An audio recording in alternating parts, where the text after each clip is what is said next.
Hi, I'm Veronica Odeka, and welcome to Beauty and Fashion Talks here on Arise News. Join me as we chat about the latest in fashion news and beauty. Be sure to keep up with us as we stay on top of trends and key players in the industry within Africa and, of course, around the world. I've always heard the quote that says, in order to be irreplaceable, one must always be different, which I agree with. Today's show is all about being different, and that is teaching creativity in fashion. I will be speaking with founder of 360 Creativity Hub and Goodwill Ambassador for Nigerian Student Fashion Design Week, Blessing Achu. Of course, as always, I will update you on the latest fashion and beauty news from around the world. So don't go anywhere because Fashion and Beauty Talks will be right back.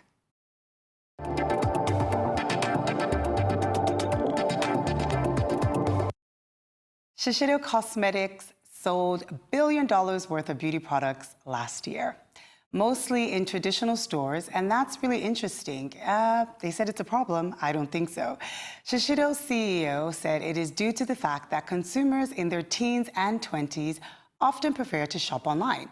Now, to address this problem, they decided that it would be best to partner up with and buy up small bits of startups in Silicon Valley and other tech hubs to gain expertise in artificial intelligence, augmented reality, and other technologies. Now, the company's ambition is to help shoppers replicate online the experience of trying on cosmetics in the store and use data from smart devices to create personalized makeup for their customers. I must agree. On to more exciting news. While everyone is talking all about Coachella, for us beauty enthusiasts, it's all about waiting for New York's BeautyCon that's happening this weekend. According to a press release shared with Teen Vogue, BET and BeautyCon are collaborating to produce makeup and hair tutorials geared towards women with darker skin tones and natural hair. Yes to this. This will feature Black influencers with ranging hair texture and skin tones, of course showing the latest hair and makeup trends and teaching viewers, such as myself and you guys, just exactly how to create these looks at home. BeautyCon CEO Maj Madara said, "Our mission at BeautyCon is to make sure we are always representing our audience, a clear support of the inclusion movement that's been currently sweeping the beauty industry. Black celebrities, beauties such as Zendaya, Laverne Cox, and Essence Grant will also be in attendance." On to some more news. After 20 years, Mizani is creating products that suits the needs for textured and curly hair. The brand is adding entirely new items to their collection. The 25 Miracle Nourishing Oil with blends of sunflower seed, coconut, and jojoba for max hydration for natural textures. This launch is more than a new line of products, but instead it represents the importance of addressing specific customer needs for that of natural hair. Now, Mizani is prioritizing this social dialogue of inclusion to understand the needs of the textured hair consumer. With the new launch tutorial on how to use the product, it will also be available soon. Well, now on to more interesting news, an exciting one at that. Target has joined the list of retailers working to ease the plight of brown girls everywhere. Yesterday, 8 new diverse cosmetic brands became available online at Target.com, with the in-store options landing really soon. In total, the retailer is adding 150 more products that are aimed specifically towards medium to dark skin, including eyeshadows, lipsticks, highlighters, along with other things, and more than 60 shades of foundation. The biggest selection considering was that each line had to be owned by people of color. For decades, women of color have had to search high and low for makeup that properly blends and matches their skin tones. And we're happy the beauty industry continues to make major shift towards diversity. It's time now for a really short break, but I don't want you to go anywhere because as soon as I come back, yes, that's right, I'm gonna have Blessing Achu in the studio, so stay tuned.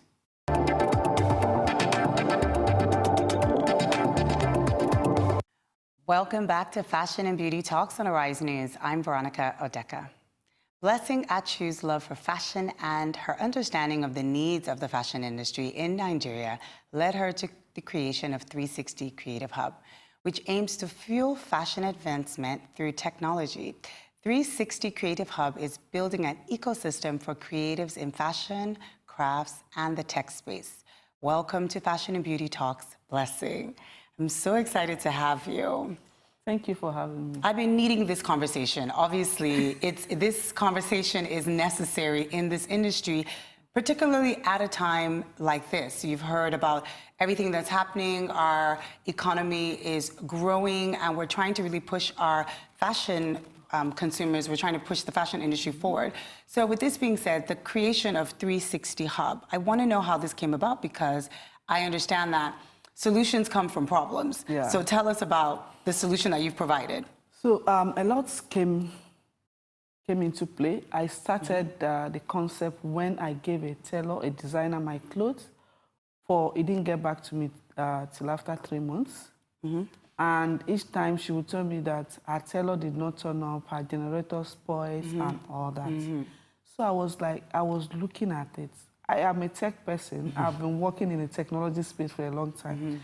So, and I know that technology has a way of helping designers. So the concept of co-working space started coming into Nigeria. So I said, okay, this is it. I went for a tech event in Germany, and I saw something like that, and I came back. I saw some friends, and I said, with this work, they told me how, that they have been waiting for it, that if I could start, it would be a good one. So you found something that from the tech industry that could actually merge with the fashion industry, with the problem that you were having, and try to create this solution. Yes. So, and I said, okay, the issue for me was financials, capital, and all that. I don't have it, so I have to work for some time to at least save up, because I had some people that gave me advice. It's not easy, it's that, you know, of course, Nigerian. everyone. So I started off by doing my visibility studies. How many designers do we even have? How many of them can understand how to use a co-working space? How many can embrace that idea and all that? So I got to find out that those that I met and I spoke with are actually people that have studied outside Nigeria, and they understand that they want to onboarding themselves with, you know, they don't want to have issues of thinking about lights, of machine and all that. They just want to be creative. Yeah, which is necessary, which is always the case of a designer. They just want to, like you said, they just want to design. And all the other extra stuff, they don't want to be tied down by it. Yeah, that is what I noticed. So when I started, I had some people come to me and say, look, can we do this? Can we do that? So with their feedback, I was able to get some things done, the kind of machine they needed, the kind of thing they want to have in the hub and all that. So they are the people that push me to do what I do. Because they are telling me, no, they don't want this, put this, I want this, I don't want this, I do that. So I started by saying, okay, we don't have money for this, but give us this time, we get his face. I don't have photographer. No, we need an illustrator in-house. We need a pattern person.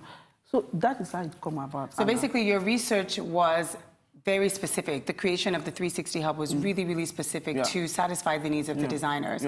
So what does it entail to get in there? And what happens if you're over capacity? And how big is the space to be able to attend to all of these needs? Because I'm thinking it must be an amazing platform, and it's a great thing. So then, is the problem now that you can't take any designers, or how does it work? No, I still have space for designers to come on board. But we have our selection criteria. So we need to understand, are you a designer? It's not everybody that is a designer that says they are designers. Some are copycats. I hope you understand that. So we need to know that you are a designer and you are here to make money. You understand that you want to make your business, you want to scale, and you need those support systems to scale. So we have to take you on, and we have space for them. And with that, we have other people that are illustrators that come to us. I say, yes, we want you on board. You can provide service for these people. We have digital media people that are in the hub and all that. We have photographers in the hub. So in order to work at the hub, it has to be fashion oriented. You're not going to. It has to be fashion related in a sort of way. So people, as the illustrators, photographers, media, are they people that are working underneath your staff, or are they also like the fashion designers that are coming in and renting the space? They are freelancers because their market is there. So if you are an illustrator, you are in the fashion hub, you know that you have like about 10 people that at your disposal to... Exactly, to kind of help work together, and then also promote your business. So tell us about how long can somebody rent the space? Or are there agreements that you have to be there for a year? Or can I come and say, oh, listen, I just need the space for 1 month. Yeah. Or I'm just visiting, I need it for 3 months, and then I can move on to the next So thing. it's flexible. We did it as for startups. We have a one-day plan. So you just have something you want to do, and you just need to do it immediately. We have a one-day plan. You come in, maybe you want to sketch, you want to cut. It's as little as 1,500. So you just come in and you sketch and you do what you want to do.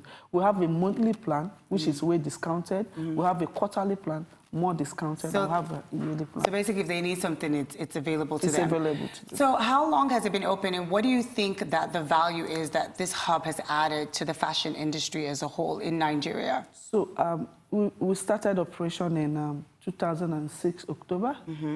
And since then, I've seen people, and people can make inquiry, designers that say, that just came out from the school and they jump on it, and they are working, they don't know, okay, they are doing design by the side.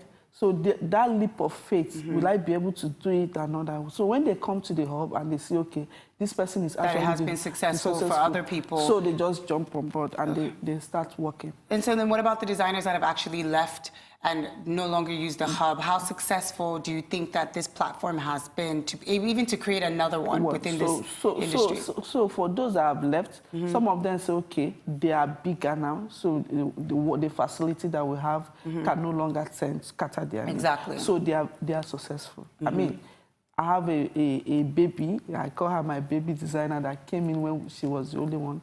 Her production is bigger now and all that. There are some things we can't cater for her because her design has gone global. She's getting thousands of orders and all that. So this is one of the things we want to do for designers. But there are ones that even when they are bigger, because we have production capacity, they are still available.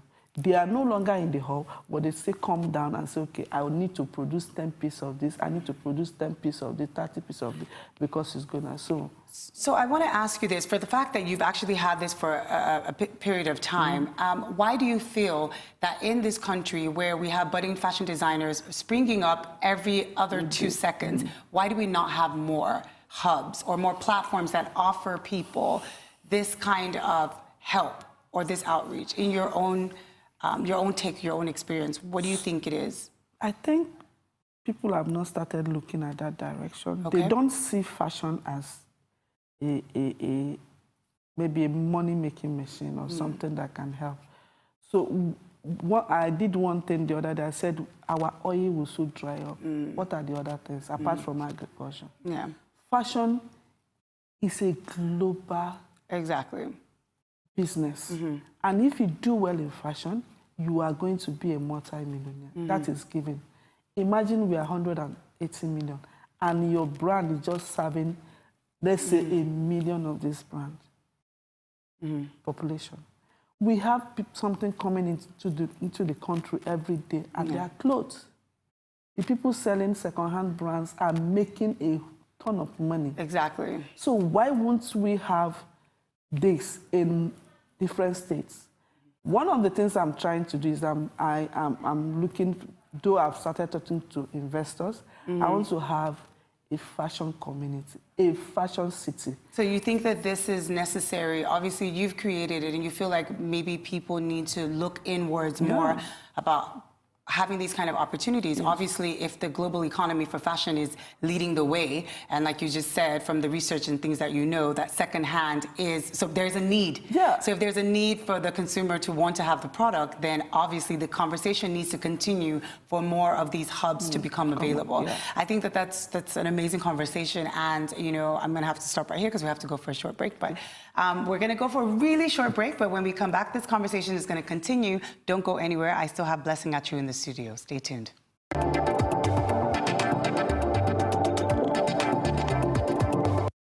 Welcome back to Fashion and Beauty Talks on Arise. I'm Veronica Adeka. So, Blessing, the conversation definitely continues. When we left off, we were talking about our fashion industry and the economy and how it is necessary for there to be more platforms. So I want to get your take on how well do you think that our designers or our industry can compete globally, or are they ready for what our designers are learning now? That's a very big one. So some of us are ready. So when I started up understanding and going to the fashion industry, I had some names, very big names that are always out there. Yes. But do you know that we have those that are not known, but they are way too talented. But because they don't have the platform, they don't have this, maybe they don't understand the kind of skills they need to put in place or the things to do, so they can't, you don't know them. So we are not ready in one part because we don't have a standardized process of meeting the global standard. Yes. Yeah, some people must have done that, succeeded, but in general, no. So let me ask you this. Is it necessary, though? Is it necessary if we can't, you know, a lot of times, like we've had this conversation, the designers are saying we don't have enough of the support system. So something like the Fashion Hub does kind of take away a lot of that help for them so that they can focus. But really, are we in a position at this particular moment now, as the designers are training or as these people are learning, to be weighed down with also being able to compete globally? Or should the focus be on giving to the consumer who's already here on ground? Just making sure that the finishing is well done, making sure that your output, the fabric choices, and all of the things that you have within the capacity here can sustain you here, as opposed to thinking globally. Yeah. So we need to look within. Yes. One, we need to start training our people to understand. There are basics. Yes. Finishing, writing, even a fashion PR, pattern drafter, illustrator, conceptualization of your design. There are a lot of things that goes into that process. We need to start building the capacity, the skill set for our designers to understand. I don't have to do marketing alone. I don't have to do all that. I need to just go design and be a fashion designer while somebody is out there. Do we have a support system that can understand that this designer, 1, 10, 20 of them, I have responsibility of making sure that their fashion line is speaking the language they are meant to speak? Do we have that? We don't. Yes. So we need to start building those capacities. We need to start, that is one of the things I'm trying to do. Community, collaboration, connect. So we need to start building those collaboration, that community, to understand, okay, these are, before we start looking globally, yes, let's look inward. Let's serve the Nigerian market. Let's serve the African market. First, because there's so many millions of us here that we can just even sustain ourselves here and build within here, first of all, before we start looking globally. So then the next question becomes, how do we successfully continue to make our own industry thrive here for ourselves? A lot of people want to be designers because they're thinking of making money, but there's, like you said, there's so many other areas where jobs can be created to offer a support system to the designer. What do you think, and what is your take on that? So my take is that one of the things, the reason why I started the hub is to make this known for people to understand that you don't need to be a designer to make money in the fashion business. So, and one of the strategies I put in place is the Fashion Acceleration. Your Fashion Acceleration program, yes. Yeah, so the Fashion Acceleration is ongoing. Yes. We've extended the registration. It was supposed to close yesterday, but now it's been... How much longer is it going to be extended? A week plus, 27th of April. So go on and register. So if you are a fashion designer, you are a fashion blogger, you think you have the skill to blog, you are an illustrator, you think you have what it takes, you are a pattern cutter and you want to make that, you need to go and register. So we are trying to teach these people the business side of fashion and the other support system that it can offer value. Yeah, offer value. So if you are a fashion designer, design. Let's say marketing team come in and do your marketing for you. Let a digital media consultant that is a fashion-oriented come in and understand your story, tell it to the digital audience. Nigeria, we are young people. We are on our phone. So if I understand that this site is always talking about this fine design and everything, and you are good, so many people will be calling you. Exactly. You can't do everything I mean, at one. agents, we have fashion agents that sell clothes for different brands. Yes, so the retail stores, yeah, retail we have stores buyers and all different that. So audiences you can in the be a industry. fashion buyer. Just buy from this brand, and go and do your thing. And you sell to other people. Exactly. You are a stylist, you are a fashion stylist. You know who and who that needs this type of thing to go out. I mean, we have so much to do in the fashion value chain that people are killing themselves over just being a fashion designer. Exactly. So your acceleration program, it offers 3 months, the program of training for these people. So what happens when they're actually done? Do you kind of create that mentoring program or job availability so that it actually is helping to build this industry that we're talking about? So, good. The fashion acceleration program goes with mentoring section. Okay. We are bringing in some mentors to take these people from the journey of just starting here and all that.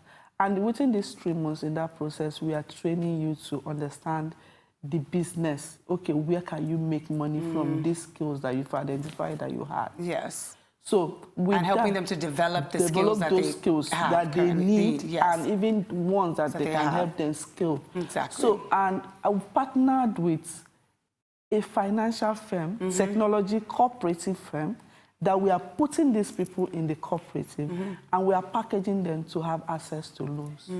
So not only are you offering a platform, you are also training them and you're also equipping them with the skill sets that they already have to help develop them and then push them out into the marketplace, which will then help our economy And the good thing is the 3 best participants get to use the hub at no fee. Oh, wow, that's amazing. Yeah, at no fee. And we are still looking at getting people that can take them on a journey to understand African continents. Because one of the things that inspired me to do this, because I was able to look at, like, get out of this place. Yeah, so not just Nigeria is what you're trying to say. What you're trying to say is that it's further than that. Get out of Nigeria, go to Ghana, understand Ghana market, and now how we can mend it to make sure that, because we need to start believing that I can do it.